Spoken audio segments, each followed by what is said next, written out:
Welcome to the CEO Crowd Show. I'm your host and coach, Rebecca Nesbitt, and today we're continuing a little bit of a series over here that was kind of walking through the process of overworked to in alignment.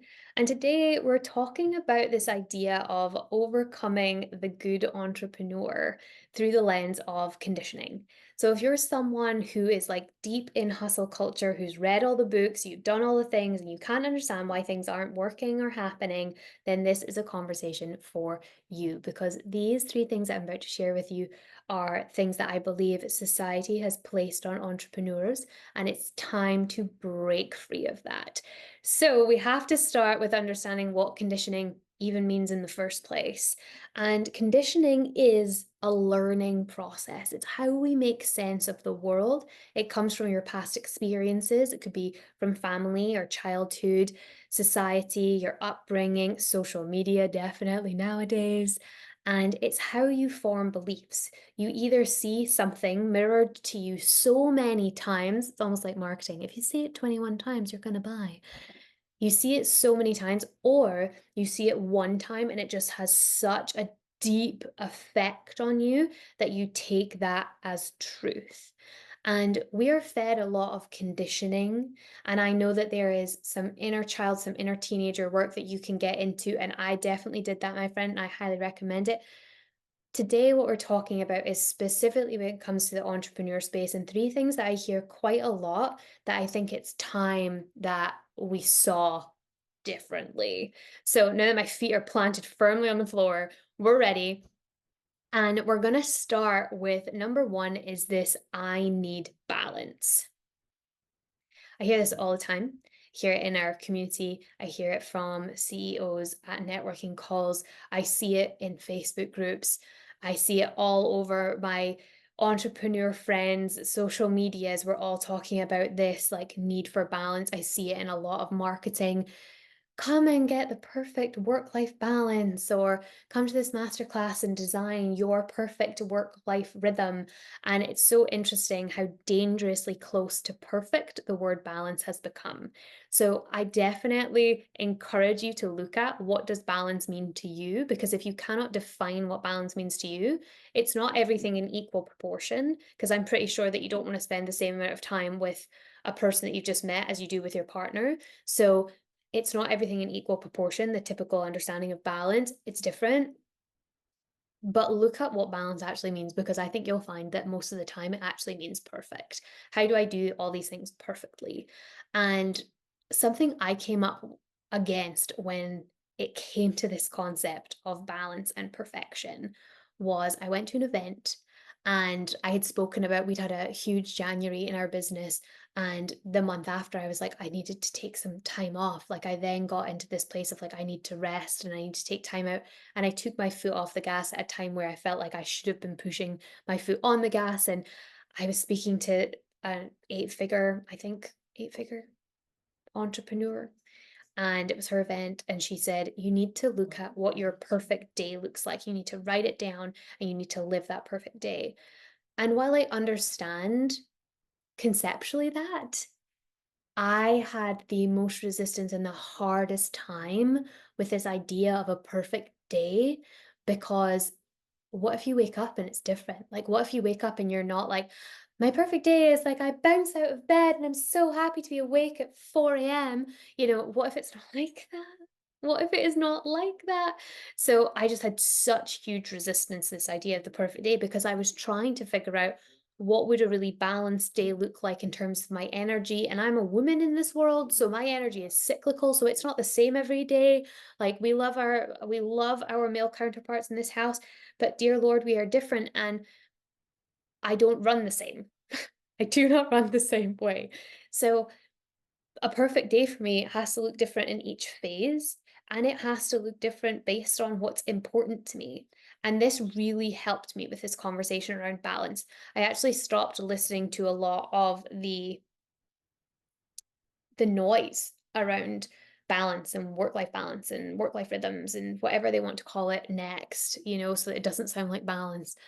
I stopped listening to a lot of that because I had to realize what was important for me. I don't need a perfect day. I just need a day that's modeled on importance. what is important to me that day, and how do I then work through that and prioritize that not only in work but also for myself, because this is where we get caught out as entrepreneurs, is that we have to work all the time, which leads us on to point number 2, where we tell ourselves, I have to work hard, and working hard has now become, I need to work all the time. Working from home is great, but then it means that you're working all the time. So I was working all the time. I didn't know who I was outside of work. I could not connect with that person. I was like, who am I? I don't know. I literally did my genealogy to figure, I did so many things to figure out who I am. That is a conversation for another day. But it was because I didn't know. I had no idea who I was outside of my business because it had taken over everything.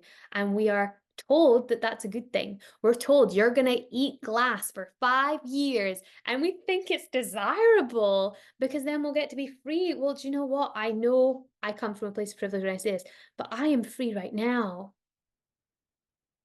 So then what's all for? If I'm just going to work all the freaking time. Even if you love what you do, even if it's your passion what you do, you need other passions. That's why we have now multi-passionate entrepreneurs. It's because everyone's like, let's monetize every hobby so that I can do it. What if you just did the hobby? What if you just had fun? Oh my gosh. What if it wasn't all correlated to a financial income or direct impact that you can see through data analytics? What if you just, went kayaking because it brought you so much joy? Obviously, that's a personal example. So, those are the first two beliefs that I really had to be conscious of breaking down because we see it all the time. Like, that I need balance is every masterclass right now, and that I have to work hard is every single time you've seen a static photograph of a lion and words on the front, like bro hustle culture. And the third thing is I feel almost like a little bit more nuanced, like maybe it's a little bit more in the female entrepreneurship space, is this idea that I have to do all of the things.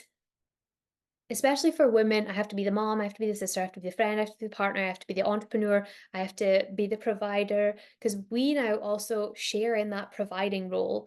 And I think it's I think that's a really interesting, like, extra conversation to get into is, like, how roles have changed, and I think that it's beautiful and, like, where do we evolve from here is something to be excited by and to be given a lot of thought to how do both men and women evolve from here. I think that's the next, evolution of feminism is, like, where do we all go from here? That's a complete side note, but this concept of like, I have to do all the things, I think is felt a little bit maybe more by women because, especially if you're a parent, then I think that you feel it a little bit more. And for me, not being a parent as of yet, I would like to be having to set up a business so that I can take leave or I can continue to have income coming in and have a family and start a family is something that I think about quite often. So because of that, then I was feeling like I have to do all of the things.